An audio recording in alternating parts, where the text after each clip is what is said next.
مقام محمود الذي بالإسلام دينه رسول النبي صلى الله عليه وسلم.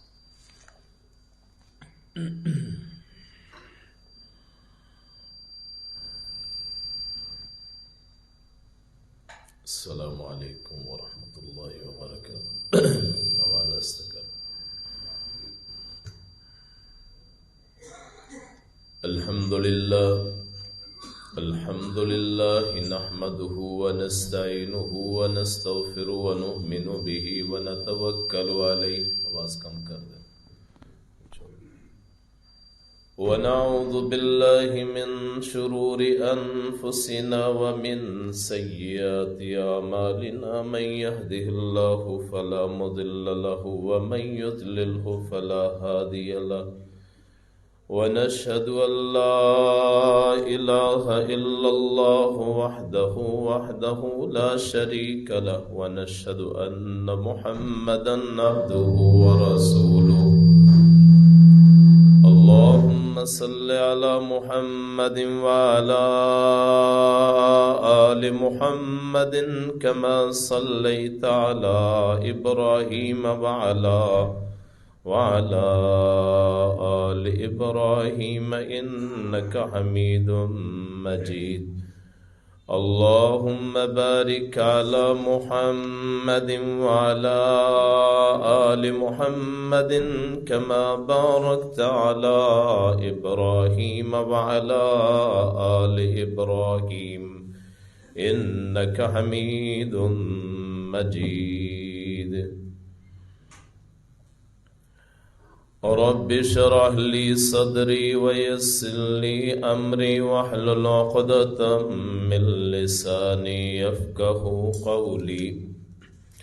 رب زدني علما سبحانك لا علم لنا إلا ما علمتنا إنك أنت العليم الحكيم. أما بعد فإن خير الحديث كتاب الله وخير الهدي هدي محمد صلى الله عليه وسلم وشر الأمور محدثاتها وكل محدثة بدعة وكل بدعة ضلالة وكل ضلالة في النار. أعوذ بالله السميع العليم من الشيطان الرجيم. بسم الله الرحمن الرحيم. ألم تر كيف ضرب الله مثلا كلمة طيبة كشجرة طيبة أصلها ثابت وفرعها في السماء تؤتي أكلها كل حين بإذن ربها ويضرب الله الأمثال للناس لعلهم يتذكرون. ومثل كلمة خبيثة كشجرة خبيثة اجتثت من فوق الأرض ما لها من قرار. يثبت الله الذين آمنوا بالقول الثابت في الحياة الدنيا وفي الآخرة ويضل الله الظالمين ويفعل الله ما يشاء. صدق الله مولانا العظيم صدق رسوله النبي الكريم ونحن على ذلك من الشاهدين والشاكرين. الحمد لله رب العالمين. برادران اسلام، بزرگوں، دوستوں، بھائیوں، آج کا جمعہ اللہ کے رسول صلی اللہ علیہ وسلم کی چند وصیتیں ہیں جو آپ کے ایک صحابی انہوں نے آپ سے سوال کیا تو آپ نے پھر وہ وصیتیں فرمائی. وصیت کا معنی ہوتا ہے ایسی چیز جو آدمی مرتے وقت کہے، اولاد سے، دوستوں سے، رشتہ داروں سے کہے. اللہ کے رسول صلی اللہ علیہ وسلم ہمارے لیے ساری کائنات سے بڑھ کے ہیں. آپ کی وصیت کسی کی وصیت سے زیادہ اہمیت کی حامل ہے. وصیت کو پورا کرنا چاہیے. تو نبی کائنات صلی اللہ علیہ وسلم، ان سے صحابی پوچھتے ہیں اوصنی یا رسول اللہ صلی اللہ علیہ وسلم، اے اللہ کے رسول مجھے وصیت فرمائیے. تو نبی کائنات فخر موجودات صاحب شرف و کمال صلی اللہ علیہ وسلم نے فرمایا تجھ پہ اللہ کا تقوی لازم ہے. اللہ کا تقوی، اللہ کا ڈر، یہ تیرے لیے تیرے معاملات کو مزین کرنے والا ہے. اللہ کا ڈر سب سے بڑی چیز ہوتی ہے. جس بندے میں اللہ کا ڈر آ جائے پھر وہ بے ضرر بن جاتا ہے. بے ضرر کا معنی ہے کہ اس سے کسی کو تکلیف نہیں پہنچتی. اللہ کا ڈر بہت بڑی نعمت ہے کہ آپ خاص طور پہ جب اکیلے بیٹھے ہو، جب آپ کو کوئی دیکھ نہ رہا ہو، جب آپ کی علیحدگی ہو، جب آپ اور اللہ کا آپس میں رابطہ ہو، اس وقت جو آپ کی کیفیت ہوگی وہ دراصل اسے اللہ کا تقوی یا ڈر یا خشیت کہتے ہیں. لوگوں کے سامنے رو لینا ہو سکتا ہے ریاکاری ہو، بناوٹ ہو، لیکن جو آدمی اکیلے میں اللہ کے سامنے روتا ہے، اللہ سے ڈرتا ہے، اللہ کا ذکر کرتا ہے، ذکر کرتے کرتے اس کی آنکھوں میں آنسو آ جاتے ہیں، تو اللہ کریم اس کو پھر بڑی نعمتوں سے نوازتا ہے. رسول کائنات فخر موجودات صلی اللہ علیہ وسلم نے فرمایا قیامت کے دن اللہ تعالیٰ 7 بندے ایسے ہوں گے جن کو اپنے عرش کا سایہ نصیب فرمائے گا.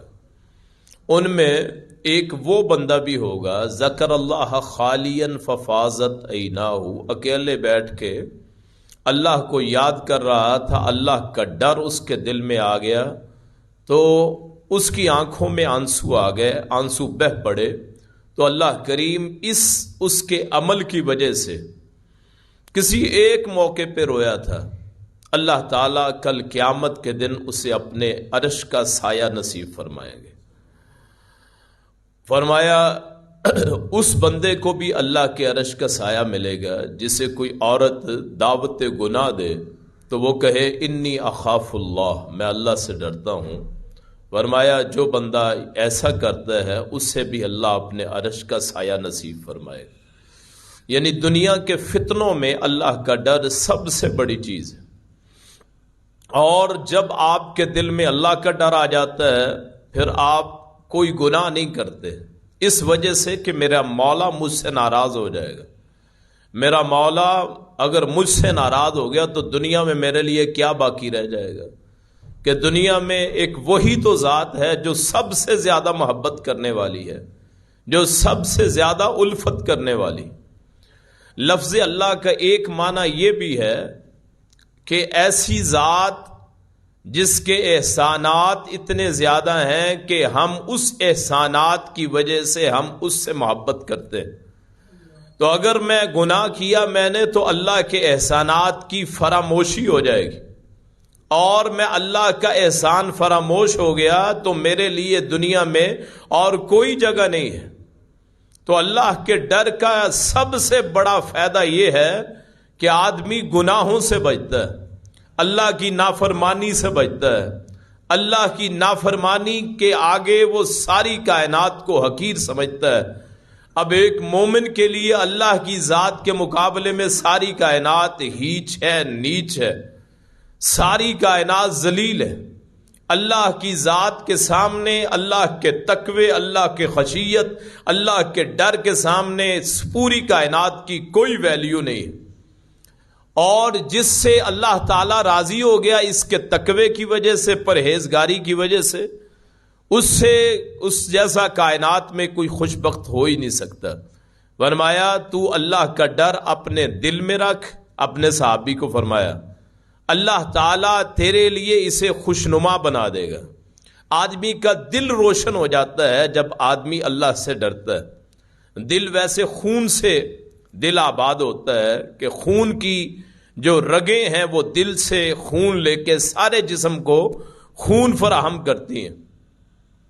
دیکھنے میں آدمی اس سے قائم ہے، لیکن تقوی والا بندہ اس کا جو اس کی زندگی کا محور ہوتا ہے وہ اللہ کا ڈر، جس کی وجہ سے اس کا دل آباد ہوتا ہے۔ پھر وہ اندھیروں میں گھبراتا نہیں ہے، پھر مشکلات میں گھبراتا نہیں ہے، پھر اپنے اللہ سے تعلق رکھتا ہے۔ اس نے کہا جی مجھے اور وصیت کیجیے۔ آپ نے فرمایا علیک بتلاوت القرآن و ذکر اللہ، علیک بتلاوت القرآن و ذکر اللہ، تو اپنے اوپر لازم کر لے اللہ کے قرآن اور اللہ کے ذکر کو، قرآن کریم کے تلاوت اور اللہ کے ذکر کو لازم کر لے۔ قرآن کریم یہ سفارشی ہے انسان کے، اس دنیا میں بھی، آخرت میں بھی، قبر میں بھی۔ رسول اللہ صلی اللہ علیہ وسلم نے فرمایا جو بندہ رات سوتے وقت مغرب سے لے کے سونے تک سورہ الملک پڑھ لیتا ہے، سورہ الملک 29ویں پارے کی پہلی سورت، فرمایا اللہ تعالیٰ اسے قبر کے عذاب سے بچائے گا۔ جیسے مرغی اپنے چوزوں کو، اپنے بچوں کی حفاظت کرتی ہے، قبر میں اور آپ ہوں گے تو وہ سورہ ملک مجھے ایسے کور کر لے گی، ایسے ڈھانپ لے گی جیسے مرغی اپنے بچوں کی حفاظت کرتی ہے عذاب قبر سے، وہاں کے کیڑے مکوڑوں سے، وہاں کے حشرات سے۔ وہاں آدمی کو ایسے ڈھانپ لے گی جیسے مرغی اپنے بچوں کو ڈھانپتی ہے۔ سورہ ملک میرا حصار بن جائے گی، سورہ ملک میری حفاظت کرے گی، سورہ ملک میرے لیے اللہ کے ہاں سفارش کرے گی۔ قیامت کا دن ہوگا، اللہ کریم اس قرآن کو آدمی کا سفارشی مانیں گے۔ من ذا الذی یشفع عندہ الا باذنہ، سورہ آیت الکرسی میں اللہ فرماتے ہیں کون سفارش کر سکتا ہے بندے کی اللہ کے ہاں، لیکن رسول اللہ فرماتے ہیں قرآن بندے کا سفارشی ہوگا، قرآن بندے کی سفارش کرے گا۔ رسول اللہ صلی اللہ علیہ وسلم نے فرمایا جو بندہ آیت الکرسی ہر نماز کے بعد پڑھتا ہے، فرمایا بندے کو سوائے جنت میں موت کے علاوہ کوئی چیز روک نہیں سکتی۔ یعنی جنت میں جانے اور بندے کے درمیان جو فرق ہے وہ صرف موت کا ہے۔ آپ ہر نماز کے بعد اگر آیت الکرسی پڑھیں، پتہ نہیں نماز قبول ہونی ہے کہ نہیں، اللہ کو پتہ ہے، لیکن وہ عمل جو آپ نے نماز کے بعد کیا ہے، زبان رسالت صلی اللہ علیہ وسلم سے اس کی گواہی آ گئی کہ آپ وہ عمل کریں گے، آیت الکرسی پڑھیں گے، اللہ آپ کو اپنی جنت میں داخل کرے گا۔ یعنی قرآن سفارشی ہے، علیک بتلاوت القرآن۔ کتنے ایسے بھائی ہیں جنہوں نے برسوں قرآن کو کھول کے نہیں دیکھا، کہ لا تعداد دن گزر گئے، دنیا کے ہر کاروبار کو جانتے ہیں، لیکن قرآن کریم کی کبھی تلاوت نہیں کی، یا کی ہے تلاوت تو پھر اس کو سمجھا نہیں ہے۔ کتنے بھائی ہوں گے، کئی ایسے بزرگ ملتے ہیں جو کہتے جی قرآن پڑھا ہی نہیں، قرآن کریم آتا ہی نہیں۔ رسول اللہ فرماتے ہیں قرآن کی تلاوت تجھ پہ لازم ہے۔ اپنے صحابی کو فرماتے ہیں تو میں اور آپ جو ان صحابیوں کے پاؤں کی خاک جیسے بھی نہیں ہیں، ان کی حالت کیا ہے؟ کیا ہم نے کبھی سوچا ہے رسول اللہ کی وصیت کہ قرآن کی تلاوت اپنے اوپر لازم کر لو؟ اور 3 صورتیں جو ہم عام طور پہ میں بتاتا رہتا ہوں کہ آدمی سونے سے پہلے پڑھ لے، ایک تو یہی سورہ ملک، اور ایک سورہ الواقعہ 27واں پارہ، اور ایک سورہ سجدہ 21واں پارہ۔ فائدے ہمارے لیے ہیں، اللہ کو کوئی فائدہ نہیں۔ ان پڑھنے کا فائدہ ہمارے لیے ہے، اللہ کو کیا فائدہ ہے؟ جو بندہ سورہ الواقعہ پڑھتا ہے اللہ اسے بھوکا نہیں مارتا، اس کے گھر میں فاقہ نہیں ہوتا. پریشانی اور بات, مالی طور پہ پریشانی آنی اور بات, لیکن یہ نہیں ہوگا کہ بھوک سے مر جائے. اس کے رزق میں فراوانی ہوتی ہے. اللہ تعالیٰ اس کو اتنی ہمت دیتا ہے کہ وہ حالات سے لڑتا ہے. آخر کار اللہ تعالیٰ اس کے معاشی حالات درست فرما دیتے ہیں. فائدہ تو مجھے اور آپ کو ہے. اگر ہم نہ پڑھے نقصان اپنا ہے. رسول اللہ صلی اللہ علیہ وسلم کی یہ تو سنت کہ آپ ہر روز پڑھا کرتے. یہ 3 سورتیں پڑھنے کے بغیر نہیں سوتے تھے. ہم میں سے کتنے افراد ہیں جو اس پہ عمل کرتے ہیں کہ سورہ واقعہ پڑھتے ہوں, سورہ سجدہ پڑھتے ہوں, سورہ ملک پڑھتے ہوں. اور سورہ سجدہ وہ سورت ہے جو بندہ یہ پڑھ لیتا ہے اللہ تعالیٰ ہر چیز کو اس کے لیے مطیع کر دیتا ہے. آپ اس کا عمل شروع کر کے دیکھیں. یہ تینوں سورتیں پڑھیں. ایک تو ہے موت کے بعد آنا ہے, یعنی سورہ ملک کا رزلٹ ہے موت کے بعد, جب آپ اور میں اکیلے ہوں گے قبر میں. اور 2 ہیں جو دنیا میں جس کا رزلٹ ملنا ہے. آپ سورہ سجدہ پڑھیں, آپ کے گھر میں کبھی ڈاکہ نہیں پڑے گا. کیوں؟ آپ سجدے میں مطلب کیا؟ اللہ کے سامنے جھکنا. جو بندہ اللہ کے سامنے جھک جاتا ہے پھر اللہ اس کو کسی کے سامنے نہیں جھکاتا. پھر لوگوں کے دل اس کی طرف مائل ہو جاتے ہیں, پھر اس کی آواز میں اثر پیدا ہوتا ہے. آپ سورہ سجدہ پڑھ کے دیکھیں, رات مغرب سے لے کے سونے تک آپ کو راستے میں کبھی کوئی ڈاکہ نہیں پڑے گا, کوئی لوٹ نہیں سکے گا. اللہ تعالیٰ حصار بنا دیتا ہے. اللہ تعالیٰ وہاں کئی واسطے بنا دیتا ہے. آدمی کو پتہ ہی نہیں ہوتا, یہ بھی میری حفاظت کر سکتا ہے. اللہ فرشتوں کو انسانوں کی صورت عطا کر دیتا ہے جو اس کی حفاظت کر دیتے ہیں, کرتے رہتے ہیں. یحفظونہ من بین یدیہ ومن خلفہ, اس کے آگے اور پیچھے اللہ کے فرشتے لگ جاتے ہیں. یہ سورہ سجدہ پڑھتا ہے, اللہ تعالیٰ اپنے عرش پہ اپنے فرشتوں کے سامنے اس کی حفاظت کا بندوبست کرتا رہتا ہے. پھر فرمایا کہ اللہ کا ذکر, قرآن کی تلاوت اور اللہ کا ذکر, فرمایا فَإِنَّهُ ذِكْرٌ لَكَ فِي السَّمَاءِ, یا آسمان پہ رب کائنات ان کلمات کی وجہ سے, ان سبحان اللہ کہنے کی وجہ سے, اللہ اپنے ذکر کی وجہ سے, فرمایا رسول اللہ صلی اللہ علیہ وسلم نے آسمان میں اللہ بندے کا ذکر کرتا ہے کہ ہم سبحان اللہ کہتے ہیں. اللہ تو پاک, اللہ تیری پاکی, الحمدللہ تعریف اللہ کے لیے, لا الہ الا اللہ کوئی معبود نہیں سوائے اللہ کے, اللہ اکبر اللہ سب سے بڑا ہے, لا حول ولا قوت الا باللہ اللہ کوئی ہیلا نہیں, کوئی قوت نہیں, کوئی طاقت نہیں سوائے اللہ کے.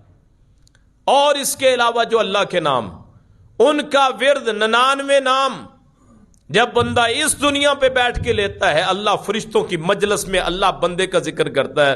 کہتے ہیں ابو بکر نے میرا ذکر کیا, عمر نے میرا ذکر کیا, عثمان نے میرا ذکر کیا, طلحہ نے ذکر کیا, علی نے ذکر کیا, حسن حسین نے کیا. یہ نام ہے جو میں اور آپ رکھتے کہ ہم اس مجلس میں بیٹھ کے اللہ کا ذکر کرتے ہیں. اللہ تعالیٰ اپنے فرشتوں میں ملأ الاعلی میں بلند نشستوں میں اپنے بندے کا تذکرہ کرتا ہے.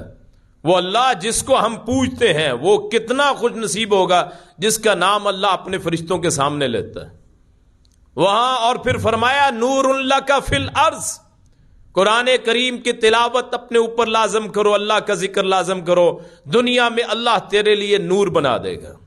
اللہ تعالیٰ پھر گم نہیں ہونے دے گا. اللہ تعالیٰ پھر راستوں کی تنہائیوں میں, راستوں کے اندھیروں میں, راتوں کی تنہائیوں میں اللہ تعالیٰ اس کو آدمی کے لیے نور بنا دے گا. لیکن اس کو اپنے اوپر لاگو کریں. کم از کم دن میں 3-4 گھنٹے آپ کی زبان سے اللہ اللہ نکلتا رہے. 3-4 گھنٹے کوئی بڑی بات نہیں ہے. آپ سمجھیں گے بڑا مشکل ہے, کوئی نہیں. آپ کام میں مصروف ہیں, وہاں بسم اللہ, وہاں سبحان اللہ. جو آپ کسی بلڈنگ پہ چڑھ رہے ہیں اللہ اکبر, اتر رہے ہیں سبحان اللہ, کوئی مشکل نہیں ہے. بسم اللہ پڑھنے سے آپ کتنے حروف بنتے ہیں, ایک ایک حرف کے 10 نیکیاں بغیر بیٹھ. لا حول ولا قوت الا باللہ, رسول اللہ نے فرمایا جنت کے خزانوں میں سے خزانہ. کتنی دیر لگتی ہے؟ سبحان اللہ ایک مرتبہ پڑھنے سے آدھا آسمان زمین نیکیوں سے بھر جاتا ہے. الحمدللہ کہنے سے باقی آدھا آسمان زمین نیکیوں سے بھر جاتا ہے. کتنی دیر لگتی؟ میری اور آپ کی کوتاہی ہے. کہیں غصہ آ گیا گالی دینے میں دیر نہیں کرتے, بیٹھے بیٹھے شغل دوستوں میں بیٹھے. رسول اللہ اگر مجلس میں بھی بیٹھے ہوتے 100 مرتبہ استغفار کر لیتے بیٹھے بیٹھے. 3-4 گھنٹے ایسے ہی بن جاتے. آپ نماز کو اس کے اندر شامل کر لیں 24 گھنٹوں میں. کل قبر روشن ہو جائے گی, زمین پہ نور ہوگا, آسمان پہ ذکر ہوگا, اللہ خود نام لے کے ان اللہ و ملائکتہ یصلون علی النبی آتا ہے, وہی قرآن میں آتا ہے هو الذی یصلی علیکم و ملائکتہ لیخرجکم من الظلمات الی النور. سورہ احزاب. وہ ایسی ذات ہے جو مومنوں پہ اپنا درود نازل فرماتا ہے, اس کے فرشتے درود بھیجتے ہیں. رسول اللہ نے فرمایا جو بندہ نماز کے بعد اپنی جگہ میں بیٹھا رہتا ہے اللہ کا ذکر کرتا ہے, رب کائنات کے فرشتے جو ہیں وہ اس پہ درود بھیجتے رہتے ہیں. پہلی صف والوں پہ اللہ کے فرشتے درود بھیجتے ہیں, بخشش کی دعائیں کرتے ہیں. میں سمجھتا ہوں ہم سمجھتے ہیں کہ کوئی نہیں ہمارے لیے, ہم اللہ کا ذکر کرتے ہیں تو فرشتوں کا جگمٹا ہو جاتا ہے, فرشتے اکٹھے ہو جاتے ہیں, پتہ ہی نہیں چلتا. رسول اللہ صلی اللہ علیہ وسلم نے فرمایا جب اللہ کے ذکر کی مجلس لگتی ہے تو اس مجلس کو اس کے ارد گرد اللہ کے فرشتے جمع ہو جاتے ہیں. اللہ کائنات رب کائنات پوچھتے ہیں ان فرشتوں سے جب واپس جاتے ہیں کہاں سے آئے؟ فلاں مجلس لگی تھی, ذکر کی مجلس, تیرا ذکر ہو رہا تھا, تیری یاد میں لوگ مصروف تھے. کیا کہہ رہے تھے؟ وہ کہہ رہے تھے اللہم مغفر لنا ورحمنا, اے اللہ ہمیں بخش دے, اے اللہ ہم پہ رحم کر, اے اللہ ہمارا بن جا, اے اللہ ہمارا بن جا. تو اللہ کائنات رب کائنات پھر فرشتوں سے کہتے ہیں اچھا پھر اور کوئی؟ انہوں نے کہا جی کہتے ہیں فرشتے جی کوئی ایسے ہی چلتا پھرتا آ گیا تھا, قصد نہیں تھا, ارادہ نہیں تھا, گزرتا اپنے کام سے, وہ بھی اس مجلس میں ایسے ہی بیٹھ گیا بغیر مقصد کے. تو پھر اے فرشتوں اب کیا چاہیے؟ اے اللہ تیری بخشش چاہتے تھے تو اے فرشتوں گواہ ہو جاؤ میں نے تمام کو معاف کر دیا. یہ اللہ کے ذکر کی برکت, اور اتنی برکت ہے اللہ تعالیٰ پریشانیوں سے بچاتا ہے, حادثات سے بچاتا ہے. آپ سمجھتے ہیں کہ اللہ کو یاد کرنے کا فائدہ نہیں ہے. نہیں, میرے اور آپ کی زندگی کے لیے کئی مرتبہ آدمی کی دعا قبول نہیں ہوتی, برسوں مانگتا رہتا ہے, لیکن اس دعا کا رزلٹ کچھ یوں ہوتا ہے کہ کوئی مصیبت پہنچنی ہوتی ہے جو اللہ نہیں پہنچنے دیتا اس ذکر کی برکت سے. پھر اس نے کہا صحابی نے, ابو ذر ہیں غفاری ہیں, انہوں نے کہا جی پھر اور نصیحت کیجئے, وصیت کیجئے. فرمایا زیادہ دیر خاموش رہا کر, زیادہ دیر خاموشی کیا کر. زیادہ دیر خاموشی کرنے سے اللہ تعالیٰ تیرے دل کو منور کر دے گا, زیادہ دیر روشنی کرنے سے. فرمایا اللہ تیرے دین کے معاملے کو تیرے لیے مزین کر دے گا. ابو ذر غفاری خاموش بیٹھے رہتے, علیحدہ بیٹھے رہتے. ایک تابعی نے آ کے پوچھا اے ابو ذر ما ہذہ الوحشہ ما ہذہ الوحدہ, اکیلے کیوں بیٹھے ہیں, اتنی وحشت میں کیوں بیٹھے ہیں, اکیلے بیٹھے رہتے ہیں؟ انہوں نے کہا کہ زیادہ بولنے سے خاموش رہنا بہتر, برے دوست کی مجلس سے تنہائی بہتر. کسی بری مجلس میں جانے سے بہتر ہے کہ آدمی اکیلا بیٹھے اپنی خاموشی اختیار کرے. اور جو بندہ زیادہ خاموش رہتا ہے اللہ کریم اس کو علم کے انوار اس پہ برساتا ہے. آپ جس بندے کو دیکھیں کم گفتگو کرنے والا, آپ جس بندے کو دیکھیں زیادہ دلیل نہیں ہے, آپ جس بندے کو دیکھیں کہ چپ رہتا ہے, تو سمجھ لیں یہ اللہ کی معرفت والا ہے. جو بندہ خاموش رہ کے, لوگوں کو ایسے لگتا ہے کہ اس سے زیادہ بول نہیں سکتا, لوگوں کو ایسے لگتا ہے دلیل سے بات نہیں کر سکتا, لوگوں کو لگتا ہے اٹک اٹک کے بولتا ہے, وہ زیادہ لوگوں کے سامنے اپنی بات نہیں کر سکتا. یاد رکھیے اللہ کے اولیاء یہ ہوتے ہیں جو خاموش رہتے ہیں, کسی کو نقصان نہیں دیتے, ان کے آنے پہ کوئی کھڑا نہیں ہوتا, ان کے جانے پہ کوئی محسوس نہیں کرتا. وہ سادہ دل لوگ جن کے پاس شاید پورا دماغ بھی نہ ہو, شاید پوری سوچ بھی نہ ہو, لوگ انہیں ایک لحاظ سے شاید پاگل سمجھتے ہوں اور شاید ان کو دھوکہ دیتے ہوں.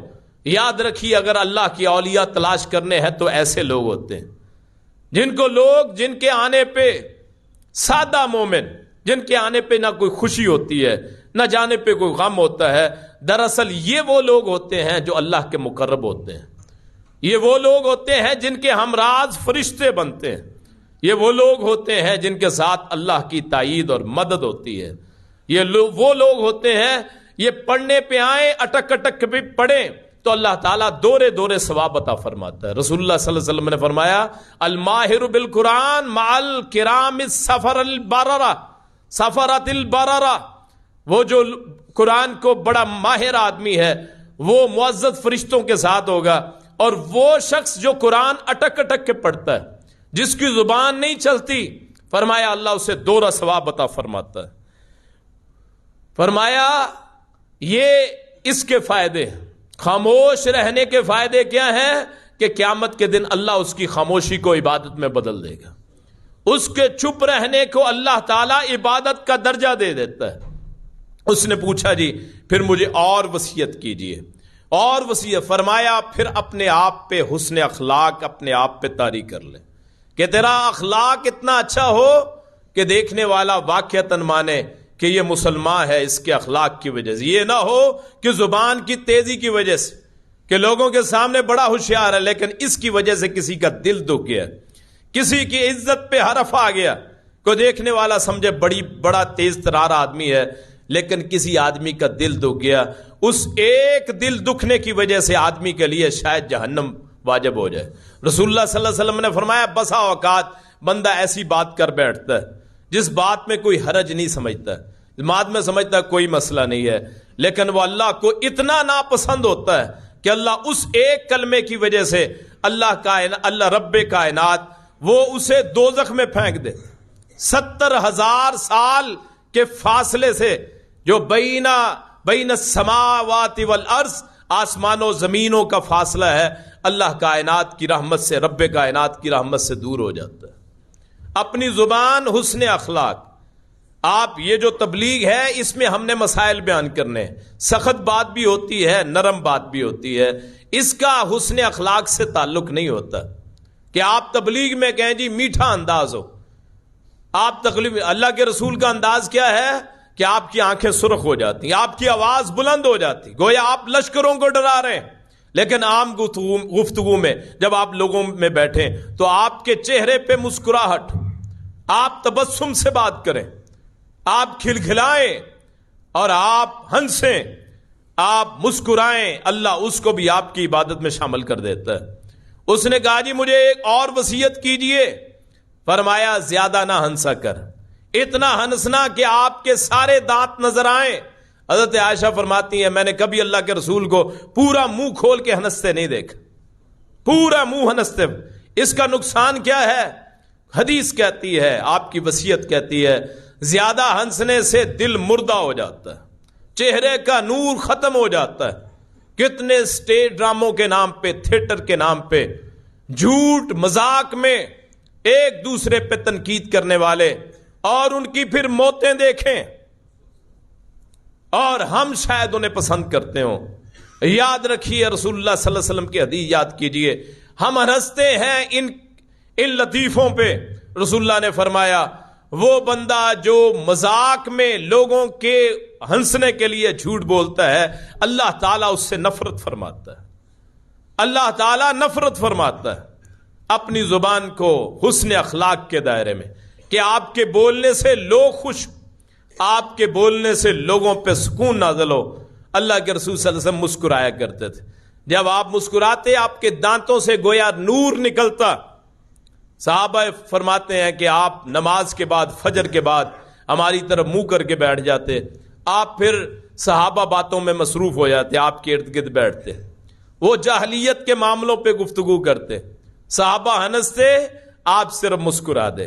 جاہلیت کے واقعات، وہ بتوں کو پوجنا، وہ بیٹیوں کو زندہ درگور کرنا، کبھی روتے کبھی ہنستے صحابہ، رسول اللہ صرف مسکراتے، اپنی اپنی تکلیفوں کو یاد کرتے، اپنے اللہ کو یاد کرتے۔ کسی نے پوچھا صحابہ کی کیفیت کیا تھی؟ انہوں نے کہا دن میں اپنے کاموں میں مصروف ہوتے تھے، دن میں اپنے کاموں میں مصروف ہوتے تھے، جنگیں بھی کرتے تھے، رات کو راہب بن جاتے تھے۔ راہب کا مطلب کیا ہے؟ اللہ والے بن جاتے، اپنے دلوں کو آباد کرتے، اپنے دلوں کو شاد کرتے۔ یاد رکھیے رسول اللہ صلی اللہ علیہ وسلم نے فرمایا کم ہنسا کرو، زیادہ رویا کرو۔ آنکھوں میں آپ کی آنکھوں کی روشنائی یہ بتائے گی یہ بندہ کس کیٹیگری کا ہے، یہ بندہ رونے والا ہے یا اس نے ساری زندگی اللہ کو کبھی یاد ہی نہیں کیا۔ یاد رکھیے میری اور آپ کی زندگی کا مقصد آپ سمجھتے ہیں شاید بے مقصد زندگی ہے، پیدا ہوئے، کمایا، فوت ہو گئے، بس نہیں میرے بھائی۔ اگر ایسی بات ہوتی کہ یہ بے مقصد ہے، قرآن پاک فرماتا ہے کہ اللہ نے کوئی چیز کو بیکار پیدا نہیں کیا۔ افا حسبتم انما خلقناکم عبثا وانکم الینا لا ترجعون، کیا تم یہ سمجھتے ہو کہ اللہ نے تمہیں بیکار پیدا کیا اور تم ہماری طرف نہیں آؤ گے کہ مر کے بس قبر میں مٹی ہو جانا؟ نہیں، ایک اپنے اللہ کے پاس جانے کا وقت بھی ہے، اپنے مولا کے پاس جانے کا وقت بھی ہے۔ یہ رسول اللہ کی وصیتوں میں ہے کہ جب اللہ سے ملاقات کے لیے بندہ شوق کرے، اللہ اپنے بندے سے ملاقات کا شوق کرتا ہے کہ مرنے سے پہلے میں نے اپنے مولا کو یاد رکھا، دل میں یہ ہے کہ ایک دن آنا ہے جب میں نے اپنے اللہ سے ملنا ہے، ایک دن آنا ہے جب اللہ سے ملاقات ہونی۔ ہمارے ایک دوست بڑی عمر میں، تو موت سے 2-3 دن پہلے ہماری ملاقات ہوئی تو وہ رونے لگ گئے۔ تو میں نے پوچھا کیا مسئلہ ہے؟ انہوں نے کہا جی اب مجھے قبر سے بڑا ڈر لگتا ہے، قبر سے بڑا ڈر لگتا ہے، اپنے رب کو کیا منہ دکھاؤں گا، رب کے پاس جا کے کیا کہوں گا، میں نے ساری زندگی کن کاموں میں گزار دی۔ آپ کی جو ملازمت ہے، جو کاروبار ہے، جو معاملات، وہ سارے پورے طریقے سے ادا کریں، لیکن وہاں بھی اللہ کا ڈر، اللہ کا خوف، اللہ کا خشیت، اللہ کی یاد، اللہ کا ذکر اپنی زندگی کا لازمی جز بنا لیں۔ اور رسول اللہ صلی اللہ علیہ وسلم کے یہ تمام احکامات کو ماننے کے بعد پھر جب جان نکلے تو فرشتے یہ پکار کے کہیں سورہ الفجر کی آخری آیات میں، یا ایتھا النفس المطمئنہ ارجعی الی ربک راضیۃ مرضیہ فادخلی فی عبادی وادخلی جنتی، کہ مومن ذات، پاکیزہ ذات، نفس مطمئنہ، آج آ جاؤ اپنے رب کے پاس، رب تیرا منتظر ہے، تیری ملاقات کو ترس رہا۔ اور بندے کی دنیا میں زندگی ایسے ہوتی ہے، رسول اللہ نے فرمایا مومن دنیا میں ایسے ہوتا ہے جیسے پرندہ پنجرے میں ہوتا ہے، پھر پھڑاتا ہے نکلنے کے لیے۔ اور یاد رکھیے مشکلات اسے پیش آتی ہیں جو ایمان والا ہوتا ہے، پریشان رہتا ہے۔ ہم لوگ کہتے ہیں نا سکون نہیں ہے، مومن کو سکون ہو ہی نہیں سکتا، پریشان رہتا ہے، اگلے معاملات کو سوچتا ہے، اپنی وہ اللہ سے جو عہد کیا تھا پرانے وقت میں، جو عہد کیا تھا، اللہ نے وہاں پوچھا تھا روحوں کے عالم ارواح میں، الستو بربکم، کیا میں تمہارا رب نہیں ہوں؟ تو وہاں ہم نے گواہی دی تھی ہاں تو ہمارا رب ہے۔ کبھی اس تنہائی میں بھی کبھی سوچ لینا کہ ایک وقت تھا ہم روحیں تھے، 4 ارواح، 4 عالم ہیں، 4 عالم ہے، 4 جہان ہے، عالم ارواح ہے، یہ عالم دنیا ہے، ایک عالم برزخ ہے، ایک عالم حشر ہے۔ دوسرے فیز میں ہم داخل ہو چکے، عالم ارواح روحوں سے نکل کے اب عالم دنیا میں آ چکے۔ امتحان ہے، کیا کریں گے جب جائیں گے عالم برزخ میں؟ برزخ کا معنی پردہ، پردے میں جب جائیں گے قبر کی زندگی ہوگی، اور اس سے بڑی زندگی ہے جسے حشر کی زندگی کہتے ہیں، لا تعداد سالوں کی زندگی، لا تعداد ہزاروں سال کی زندگی، جس کا پہلا دن ہی 50,000 سال کا دن، اتنا لمبا سفر ہے۔ ابھی دوسرے فیز میں ہم پہنچے ہیں، اللہ نے یہاں معاملات بنا دیے۔ عمر ہے 20 سال تک، اس میں قوت ہے، انرجی ہے، 30 سال تک قوت ہے، انرجی ہے، 40 سال تک قوت ہے، انرجی ہے، پھر آہستہ آہستہ ماں کا دودھ کا اثر ختم ہوتا گیا۔ 50 سال کو پہنچا تو کپ کپانے لگ گیا، تھوڑی سی تھکاوٹ ہونے لگ گئی، تھوڑا سا کام کر لیا تھک گیا۔ 50 سے اوپر گیا 60 تک، جسم میں جنبش پیدا ہو گئی، وہ جسم تھکنے لگ گیا، کام نہیں کر سکتا۔ 60 سے اوپر گئے تو قرآن اسے ارذل العمر کہتا ہے، نکمی ترین عمر، اس عمر میں پہنچ گئے۔ اپنا اس فیز کو مکمل کر کے پھر اب جائیں گے جسے عالم برزخ کہتے ہیں۔ اور رسول اللہ کی وصیتیں ساتھ ساتھ قرآن کریم کی تلاوت جس بندے نے کی، اور عبادت تو ہوتی ہے جوانی کی، آپ جب آپ کے جسم میں قوت ہو اس عمر میں جب اللہ کا ذکر ہوتا ہے، اور مرنے سے پہلے جب آپ 60 سے اوپر چلے گئے یا 50 سے، پھر تو مجبوری ہے، کوئی پوچھتا نہیں، اولاد بھی پوچھنا چھوڑ دیتی ہے۔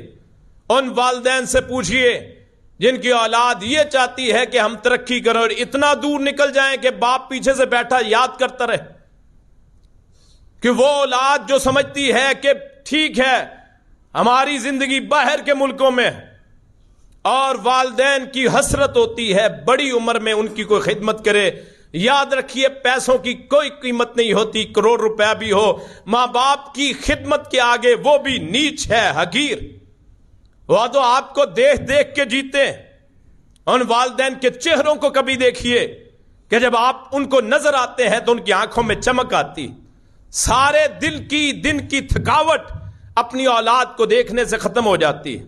وہ جب اپنی اولاد کو اپنے سینے سے لگاتے ہیں، ان کے سینوں کی گرمائش ایسی ہے جسے اللہ پسند فرماتے ہیں، اللہ اسے بھی صدقہ بنا دیتا ہے۔ اور کتنے ایسے بھائی ہیں جن کی یہ خواہش ہے کہ ہمارا روزگار یہاں تھوڑا ہے، حالانکہ کافی ہوتا ہے، اگر تو واقعتاً ایسا مسئلہ ہے آپ کا روزگار صحیح نہیں ہے، آپ کے معاملات پورے نہیں ہیں، پھر مجبوری ہے، لیکن آپ یہ کیا ہے جی ساری اولاد باہر چلا جائے، ساری اولاد باہر جا کے اولاد کو والدین کو تڑپتا چھوڑے، والدین آپ کی الفت کو ترسے۔ اور ٹکڑوں سے کیا ہوتا ہے؟ ٹکڑے یہ تو مٹی کا ڈھیر ہیں، اصل آدمی کو اولاد بچتی ہے۔ آپ کی شادی کا مقصد کیا ہے؟ اولاد جو آپ کی وارث بنے، اور وہ وارث کیسا ہے؟ جو اپنی والدین کو بڑھاپے میں سہارا بننے کی بجائے باہر نکل جائے صرف اس لیے کہ میری کمائی بڑھ جائے۔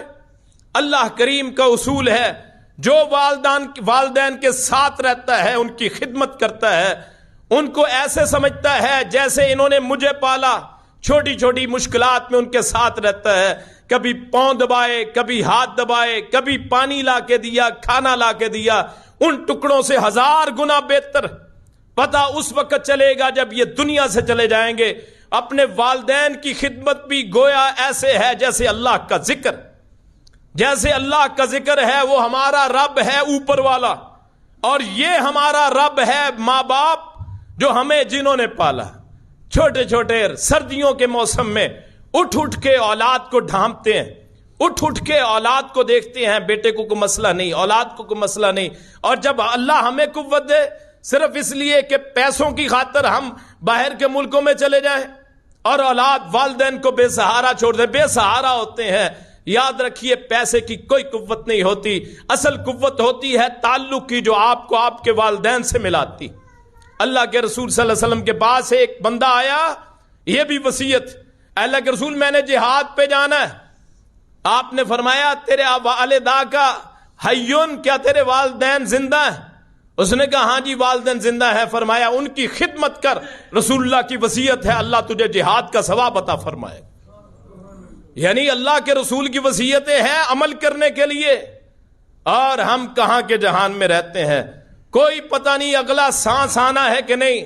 لمبی سوچیں، لمبی اڑانے، لمبے لمبے قصے، لمبے لمبے خواہشات، بڑی بڑی امنگیں رکھی ہیں، وہ آپ کا حق ہے، سوچ سکتے ہیں، بطور انسان آپ کو یہ حق ہے کہ اپنا مستقبل دیکھیں، لیکن کم از کم اللہ کے رسول کی ان حدیث پہ غور کیجئے کہ رسول اللہ صلی اللہ علیہ وسلم نے آپ کے والدین کو، اگر ماں کو پاؤں کے نیچے اس کو جنت بتایا ہے کہ تیری جنت تیرے ماں کے قدموں کے نیچے ہے، تو اسی باپ کے بارے میں فرمایا ہے کہ اس جنت کا درمیان والا دروازہ وہ ہے، درمیان والا دروازہ۔ یہ اللہ کے رسول کی وصیتیں شاید ہم بھول جاتے ہیں اپنی جوانی میں، اپنے گھمنڈ میں، ویسے بڑی عزت کرتے ہیں، میرے والدین سلامت رہیں، صبح و شام دعائیں بھی کرتے ہیں، ان دعاؤں کا کیا فائدہ ہے اگر ماں باپ کی گرمائش کو حاصل نہ کر سکے، اگر ان کی محبت کو حاصل نہ کر سکے۔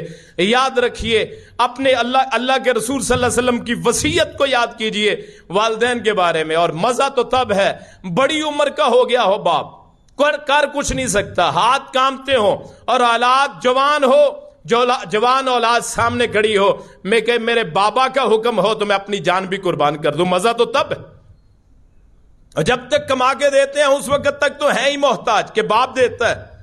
اور مزہ تو تب ہے کہ باپ اب محتاج ہے اور بیٹے ساتھ کھڑے ہیں, بیٹیاں ساتھ کھڑی ہیں کہ کب حکم ہو اور کب ہم اس کو تعمیل کریں, ہم اس حکم کی تعمیل کریں. اللہ کے رسول صلی اللہ علیہ وسلم کی وصیتیں, اور یہ بے شمار وصیتیں ہیں ایسے ایسے. ایک اپنے چھوٹوں پہ شفقت کرنا, اس کے بارے میں اللہ کے رسول نے فرمایا. ابو ذر غفاری انہوں نے کہا جی میں نے اپنے ایک لونڈی تھی اس کو تھپڑ دے مارا. اللہ کے رسول پیچھے سے مجھے آواز آئی کہ اللہ تجھ پہ زیادہ قادر ہے اس کو مارنے سے. کہتے میں نے مڑ کے دیکھا تو اللہ کے رسول کی ذات کھڑی تھی صلی اللہ علیہ وسلم. کہتے میری تو جیسے جان نکل گئی کہ اللہ کے رسول نے فرما دیا اللہ تجھ پہ زیادہ قدرت رکھنے والا ہے تیرے اس کو مارنے سے. کہا اللہ کے رسول گواہ ہو جائیے میں نے اس لونڈی کو آزاد کر دیا. کتنے لوگ ہیں جو اپنے متحتوں پہ ظلم کرتے. آپ دکان ہے, آپ کی کاروبار ہے, ملازم رکھا ہوا ہے, کبھی پوچھا ہے تیرے حالات کیسے, تنخواہ مقرر ہے, ٹھیک ہے وہ اس کا حق, لیکن یاد رکھیے صلہ رحمی اس سے بڑی چیز. جیسے آپ کا دل کرتا ہے میرے بیٹے کی تنخواہ اتنی ہو, اس کے گزارا ہو, آپ کا جو نیچے متحت نوکر رکھا ہوا ہے, ملازم ہے, اور آپ اس کے بارے میں بھی سوچیں یار یہ بھی میرے بیٹوں جیسا ہے. آپ اس کا سوچیں گے اللہ لوگوں کے دل آپ کے کاروبار کی طرف مائل کر دے گا. اللہ آپ کو کسی چیز کی کمی نہیں رہنے دے گا. آپ نے اس کو حق دے دیا, آپ نے اس کو حق دے دیا کہ اس کو تنخواہ دے دی, لیکن ایک زائد چیز ہے. آپ جسے کہتے ہیں نا اللہ کا فضل, اللہ کا فضل کیا ہے؟ ایک میرا حق تھا کہ اللہ نے مجھے پیدا کر دیا, مجھے زندگی بخشی. اللہ کا فضل زائد, فضل کہتے ہیں زائد چیز کو. جب ہم کہتے ہیں نا اللہ اپنا فضل فرما دے تو ہم کہتے ہیں اللہ جو ہمارا حق ہے اس سے زائد دے. اسی طرح اپنے ملازموں کو آپ نے حق دے دیا, تنخواہ دے دی, لیکن فضل یہ ہے کہ آپ اس کو زیادہ دیں, اس کے حالات کے دیکھیں کتنے میں اس کا گزارا ہوتا ہے. اللہ آپ کے کاروبار کو کبھی مانگ نہیں پڑنے دے گا, کبھی نیچے نہیں جائے گا. وہ بندہ جو اپنے نوکروں کا, اپنے ملازموں کا خیال کرتا ہے. اللہ کے رسول صلی اللہ علیہ وسلم مرتے دفعہ آپ نے یہ وصیت فرمائی, فرمایا الصلاۃ الصلاۃ وما ملکت ایمانکم, نماز نماز اور جو تمہارے متحت ہیں, جن کے تم مالک ہو, جن کی روزیوں کا تم مالک. دونوں چیزیں نماز کے ساتھ ملایا. آپ کے جو متحت لوگ ملتے ہیں, یہ اللہ کے رسول کی وصیتیں ہیں, شاید امت خرافات میں کھو گئی. ہم کتنے پیسے ضائع کرتے ہیں رسم و رواج پہ. شادیوں کا موقع ہو, مرگوں کا موقع ہو, دکھانے کے لیے. اور خاص طور پہ باعث شرم ہے کہ گھر میں میت ہے اور اس کو یہ فکر ہے کہ فلاں رسمیں کرنی, اور بیڑا غرق ہو ان مولویوں کا, ان ملاؤں کا جنہوں نے لوگوں کو ان چیزوں کی طرف لگایا. زندگی کے حقوق سارے بھول گئے, مرنے کے بعد کے حقوق یاد رکھے. وہ حقوق بھی اپنی طرف سے بنا لیے. کھانے, زندگی میں شاید اچھی طرح کھانا نہ ملتا ہو اور میت پہ ہزاروں لاکھوں روپے لوٹا دیے جاتے ہو. کس وجہ سے؟ رسم ہے جی.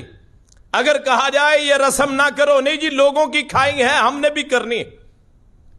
اور ان کے ختم پہ ہم گئے تھے, تیجے پہ ہم گئے تھے, ساتے پہ ہم گئے تھے, نویں پہ ہم گئے تھے, 10ویں پہ ہم گئے تھے, 40ویں پہ ہم گئے تھے, 20ویں پہ ہم گئے تھے, برسی پہ ہم گئے تھے. اب ہم بلائیں گے جس کا اسلام میں ثبوت ہی کوئی نہیں. اس سے بڑی بے شرمی کیا ہوگی؟ ایک کسی کا بندہ فوت ہو گیا, اوپر سے وہ خرچہ کرتا ہے, گویا اس کو سزا ہے اس کے مرنے کی. آپ تصور کریں کسی کا بیٹا فوت ہوا, کسی کا داماد فوت ہوا, کسی کی بیٹی فوت ہوئی, کسی کے والدین فوت ہوئے. ایک تو وہ صدمہ ہے, اور اس سے بھی بڑی معاشی پرابلم. اور وہ بڑے بدبخت ملا جو کتابیں اٹھا اٹھا کے یا وہ نعتوں کے نام پہ وہاں جا کے ان کا کباڑا کرتے, حرام کھاتے, حرام کھلاتے. قرآن خوانی کے نام پہ، ختموں کے نام پہ، تیجوں کے نام پہ، ساتے کے نام پہ، برسی کے نام پہ، چہلم کے نام، 20ویں کے نام پہ، اکٹھ کے نام پہ تبلیغ کرتے. جی آج تبلیغ